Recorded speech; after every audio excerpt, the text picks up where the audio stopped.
Doctor Mohammad ইউনূসের ম্যাজিকে ধরাশায়ী Awami League এবং আওয়ামী লীগের সকল স্বপ্ন ভেঙে চুরে চুরমার হয়ে যাচ্ছে। ডক্টর মোহাম্মদ ইউনূসের নেতৃত্বে বাংলাদেশে এই মুহূর্তে প্রায় 50টার অধিক রাষ্ট্র এবং সেই 50টির অধিক রাষ্ট্রের 550 জন ডেলিগেটের উপস্থিতিতে অনুষ্ঠিত হতে যাচ্ছে আন্তর্জাতিক বিনিয়োগ সম্মেলন 2025। এই বিনিয়োগ সম্মেলনে ইতিমধ্যেই ডক্টর মোহাম্মদ ইউনূস আজকের বক্তব্য দিয়েছেন এবং এই বিনিয়োগ সম্মেলনটি 4 দিন ব্যাপী ঢাকাতে অনুষ্ঠিত হচ্ছে। হোটেল ইন্টারকন্টিনেন্টালে ইতিমধ্যে এই সম্মেলন চলমান রয়েছে।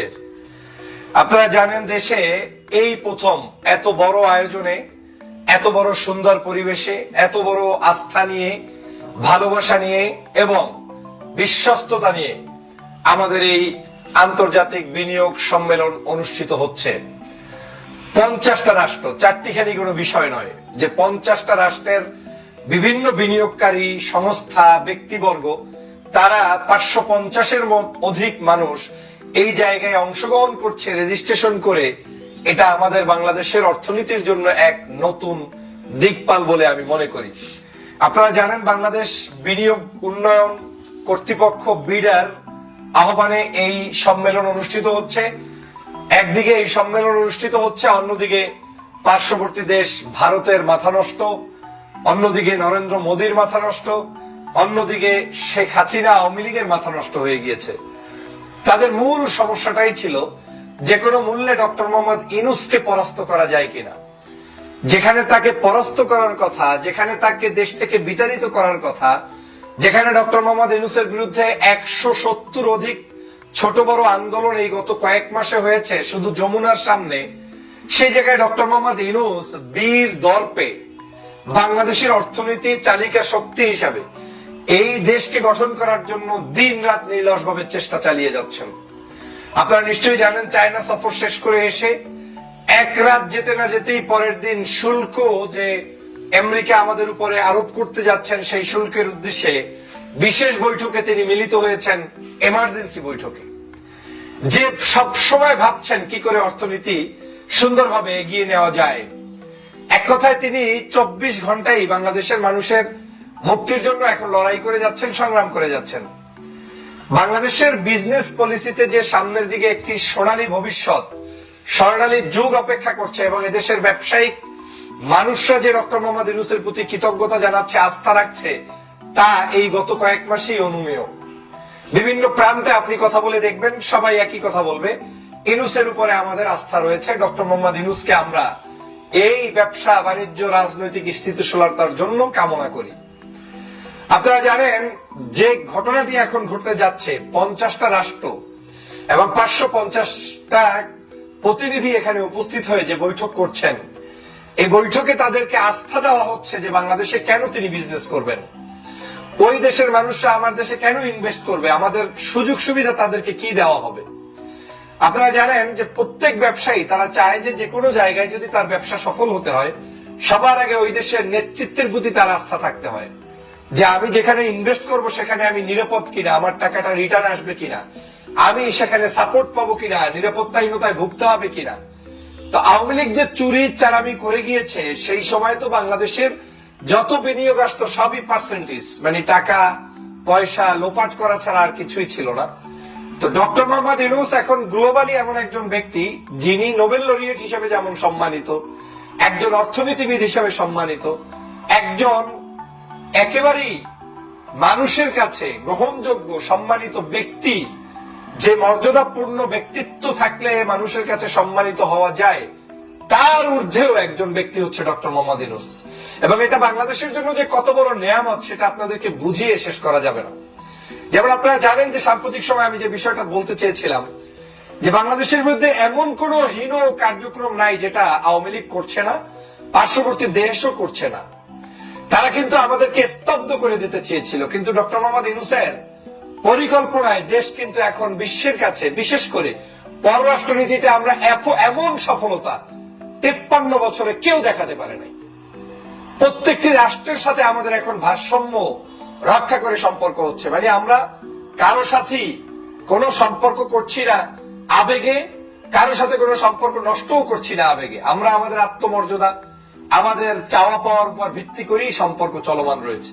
ডক্টর মোহাম্মদ ইউনূস এসে পাকিস্তানের সাথে যেমন সম্পর্ক করছেন, চায়নার সাথে যেমন সম্পর্ক করছেন, ইউরোপ, আমেরিকা, মিডল ইস্টের সাথে সম্পর্ক করছেন, পার্শ্ববর্তী দেশ দাদাবাবুরাও বাধ্য হয়ে ডক্টর মোহাম্মদ ইউনূসের কাছে কুর্নিশ করে এসে এখন বসতে বাধ্য হচ্ছেন। এত বড় একটি রমজান গিয়েছে, আপনি অনুভব করেন নাই বিদ্যুতের কোনো ঘাটতি নাই, খাদ্যে কোনো ঘাটতি নাই, 16 বছরে যে জুলুম নির্যাতনে ছিলাম তার কোনো অবস্থান নাই। কিঞ্চিত যে সকল প্রবলেম এখনো বাংলাদেশে আছে সেটা সময়ের অপেক্ষা, এটা সমাধান যোগ্য। এবং কিছু জিনিস আছে যেটা কোনোদিনই সমাধান যোগ্য না, কারণ আমাদের মানুষদেরকে তৈরি করার এক পর্যন্ত সেটা সমাধান করা যাবে না। আমাদের পিপলদেরকে এডুকেটেড করতে হবে, মানুষদেরকে ভালো মন্দ শিখাতে হবে, এবং সেটা বাস্তব জীবনে পালন করার মানসিকতা তাদের মাধ্যমে তৈরি করতে হবে। তো আমি যেটা বলতেছিলাম যে এখন কিন্তু সবাই ঠিক পেয়ে গিয়েছে যে আর কাজ হবে না, ডক্টর মোহাম্মদ ইউনূসকে দমিয়ে রাখা যাবে না। এবং এই সামিটটা কত বড় উপকার করবে সেটা আমি গতকালকের বিটিভির একটি টক শোতে বলেছিলাম, যে এই সামিট থেকে শুধুমাত্র মানে একটা মিটিং করলাম আর চলে গেলাম সেটা নয়। আজ বাংলাদেশে আমার দেশের কতজনের হাতে কত পরিমাণই বা টাকা আছে। একটা দেশ কখনো বিদেশি ইনভেস্ট ছাড়া উন্নতি হতে পারে না। এই বাংলাদেশে যত বেশি বিদেশি বাণিজ্য আনা যাবে, টাকা আনা যাবে, ওদের ইনভেস্ট আনা যাবে, তত বেশি মিল কারখানা তৈরি হবে, ব্যবসা বাণিজ্য প্রতিষ্ঠান তৈরি হবে, আমার দেশের নাগরিকরা সেখানে চাকরি করবে, এক্সপার্টিস তৈরি হবে, এবং এরা আবার এখান থেকে শিখে নতুন নতুন আপনার ব্যবসা বাণিজ্য, গার্মেন্টস ফ্যাক্টরি, বিভিন্ন আঙ্গিকে তারা কাজ করবে। আমার দেশে গাড়ি উৎপাদন হবে, আমার দেশে বাড়ি উৎপাদন হবে, আমার দেশে অল্প টাকায় সব পণ্য উৎপাদন হবে, আমার দেশের বিভিন্ন ফ্যাক্টরিতে মানুষ কাজ করবে। এটা এক অপূর্ণ সুযোগ। এই অপূর্ব সুযোগ, এটাকে আমাদের ধরে রাখতে এই সামিট অত্যন্ত গুরুত্বপূর্ণ।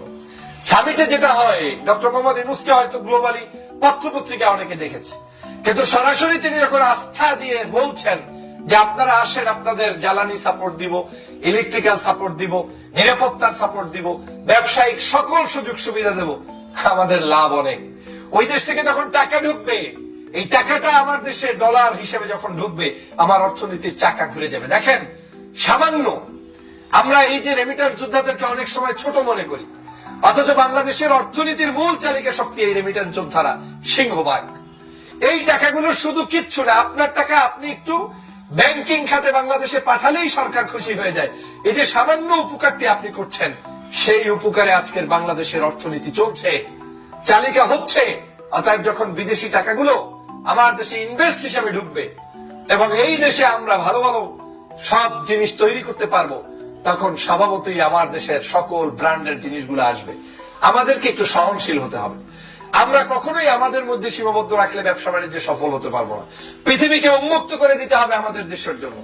পৃথিবীর সকল মানুষকে আসার সুযোগ করে দিতে হবে, তাদেরকে উন্মুক্তভাবে ব্যবসার সুযোগ করে দিতে হবে। যে কোনো আন্দোলন সংগ্রাম হলেই যাতে কোনো ব্যবসা প্রতিষ্ঠানের উপরে আঘাত না আসে, সে বিষয়টা আমাদের দেশের নাগরিকদেরকে নিশ্চিত করতে হবে। কারণ এন্ড অফ দ্য ডেতে ওই প্রতিষ্ঠানই আপনার রেজিকের ব্যবস্থা করছে, এন্ড অফ দ্য ডেতে ওই প্রতিষ্ঠানেই আপনি চাকরি করছেন, এন্ড অফ দ্য ডেতে আমার দেশের রাজনীতি যতই খারাপ ভালো থাকুক, ওই প্রতিষ্ঠানের টাকায় কিন্তু অর্থনীতি ঘুরবে। অতএব এটা আমাদেরকে মাথায় রেখে এগিয়ে যেতে হবে।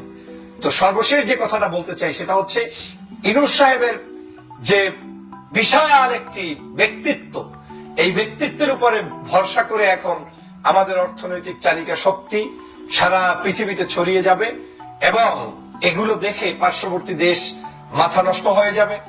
আওয়ামী লীগের স্বপ্ন ভণ্ডুল হয়ে যাবে, এবং হয়ে গিয়েছে। আওয়ামী লীগ স্বপ্ন দেখেছিল যে আওয়ামী লীগ যে কোনো মূল্যে কামব্যাক করবে।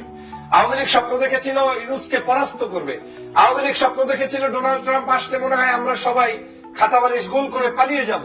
কিন্তু আওয়ামী লীগের সকল স্বপ্ন শেষ করে দিয়েছেন ডক্টর মোহাম্মদ ইউনূস। জনগণ ঐক্যবদ্ধভাবে ইউনূসের প্রতি সমর্থন রয়েছে, এবং ডক্টর মোহাম্মদ ইউনূসের প্রতি সমর্থন থাকায় নির্ভয়ে তিনি কাজ করে যাচ্ছেন। আমি এই অন্তর্বর্তীকালীন সরকারকে বলবো, আপনারা কাজ করেন, শুধু কাজের উপরে থাকেন, কাজ চালিয়ে যান, দেখবেন সকল সমালোচনা মাটির সাথে মিশে যাবে, ঘুরে যাবে, আপনারা সফল হতে থাকবেন। এবং আপনাদের এই সফলতা মানে ঐশ্বর্যিত হচ্ছে, কিন্তু এই ঈর্ষণীয় পর্যায়ে পৌঁছাতে আপনারা পেরেছেন, এটা আপনাদের সফলতা। এটা আপনাদের সফলতা। আজকের এই বাংলাদেশের সমগ্র জায়গায় আপনারা সেই সফলতার বীজ বপন করে চলবেন। আমি এই সামিটে যারা অংশগ্রহণ করছেন আপনাদের সকলের প্রতি শুভকামনা করছি, বাংলাদেশের সকল নাগরিকদের প্রতি শুভকামনা করছি। সামিট চলাকালীন এই সামিটটাকে বিভিন্নভাবে বিতর্কিত করতে আওয়ামী লীগ গত 2-1 দিন আগে যৌথ উদ্যোগে বাটার শোরুম সহ বিভিন্ন শোরুমে আক্রমণ করে জুতা চুরির হিড়িক করেছিল। এটাও ছিল এই সামিটের সম্মান নষ্ট করে বিশ্বের কাছে আমাদেরকে মানে চোর রাষ্ট্র হিসেবে পরিগণিত করার জন্য। সতর্ক থাকতে হবে, কেউ বাংলাদেশের ক্ষতি করুক সেটা আমাদের পক্ষে মেনে নেওয়া যাবে না। আপনাকে, আমাকে, আমাদেরকেই এই সকল ক্ষতিকর মানুষদের হাত থেকে দেশকে রক্ষা করার জন্য এগিয়ে যেতে হবে। যদি আপনি এগিয়ে না যান, আপনি যদি না দাঁড়ান, তাহলে এই বাংলাদেশের বিনিয়োগ বাড়বে না। বিনিয়োগ যত বেশি বাড়বে তত বেশি আমরা সুশিক্ষায় সুশিক্ষিত হয়ে কাজ করব। ঢাকা শহরে এসে একটি জিনিস দেখে ভালো লাগছে, প্রচুর অনলাইন বিজনেস দাঁড়িয়ে যাচ্ছে, প্রচুর আমাদের ছেলে মেয়েরা কাজ করছে, কওমি আলেমরা পর্যন্ত বিভিন্ন জায়গায় এমন এমন কিছু ক্রিয়েটিভিটি দেখাচ্ছে যে কেউ এখন আর বসে নেই। অতএব এখন বসে থাকার সুযোগ নেই।